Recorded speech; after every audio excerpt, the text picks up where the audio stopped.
The other thing I wanted to share with you is his favorite word, as I told you all the other week, which I love, is earnestness.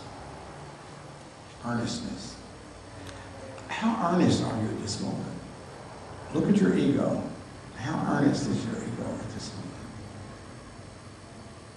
How earnest are you as you're sitting and listening?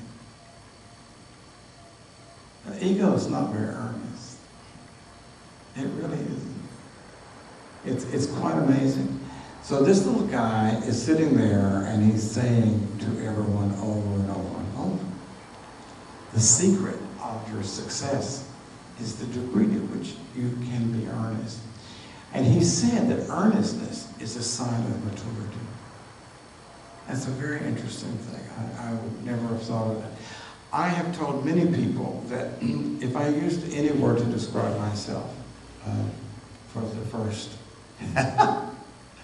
don't smile, 40 years or 50 or 55, I would say I was very clever.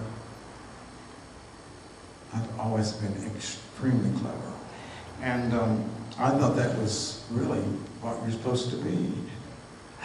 And so I think that people, hopefully, as they get older, they begin to discover that cleverness it has limitations. And then at some point, I really began to understand how profound his truth is, right? That earnestness is the key to spiritual practice. And I think it's quite astounding when I sit with people now. It's amazing how clever we are. People, I can watch as I talk, people formulating their interesting opposition to in their mind. It's amazing. It's like how, and earnestness would be this willingness to suspend disbelief. That's earnestness.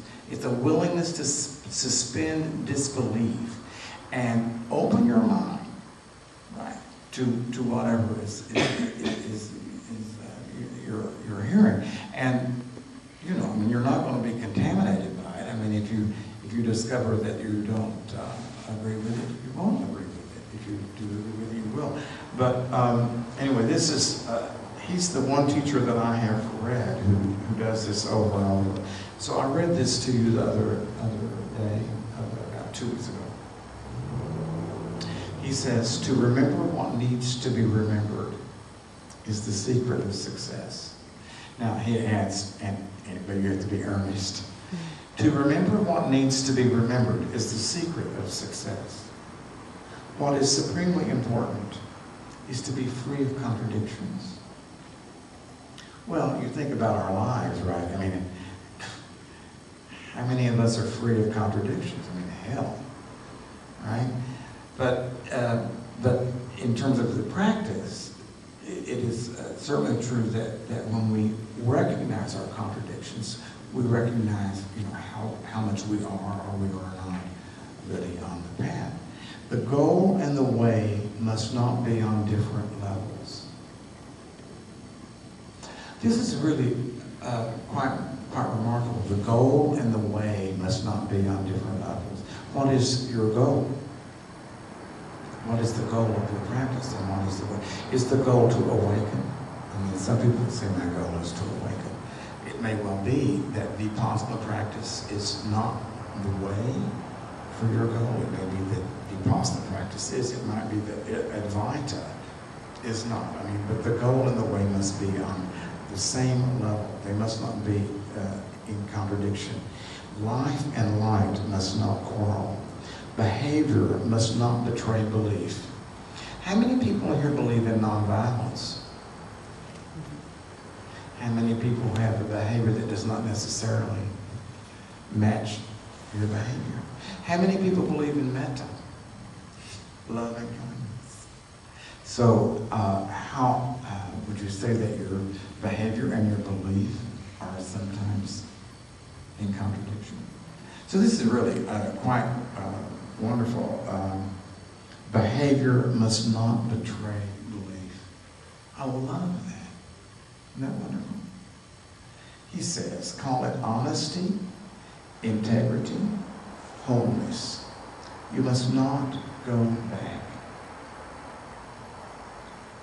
Undo, uproot, abandon the conquered ground. I said this to Dan a couple of weeks ago. I used to, when I grew up in the South, in the Southern Baptists, I was from Memphis. The Southern Baptists have this saying, once saved, always saved. It's, you know about that.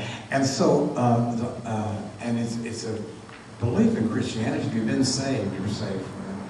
So that was a kind of a revolutionary sentence to me when I first read it about 20 years ago, where he says that you must not give up the ground you've conquered.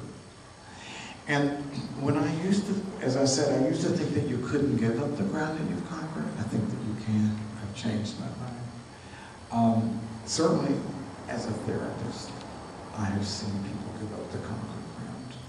I've watched people who have, worked and